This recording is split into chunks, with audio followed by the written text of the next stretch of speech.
What is it that the climate catastrophists are getting wrong about CO2?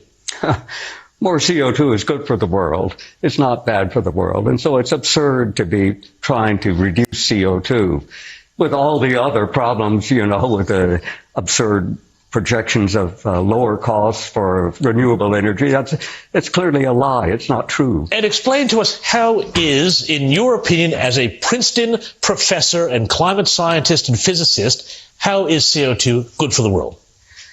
Well, for the first thing, if you look at geological history, and you've got lots of good geologists here in Australia who've made this point many times, we're in a CO2 famine now compared to what is normal for plants.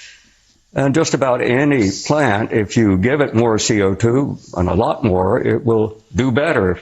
In my country, most greenhouses double or triple the amount of CO2, and they have to pay for it. It's not cheap.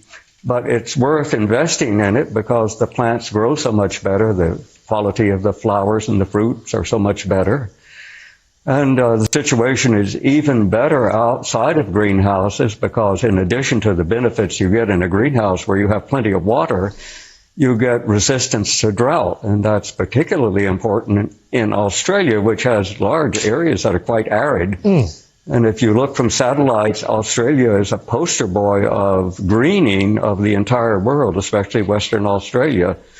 So it's unbelievable that they've managed to turn this beneficial gas, a part of life, into a threat. They talk about carbon pollution. I can't imagine what they're talking about. We're made of carbon. Right? And we breathe out 2 pounds of CO2 a day, each of us, right? 8 billion people, 2 pounds a day. Multiply that by the number of days in the year.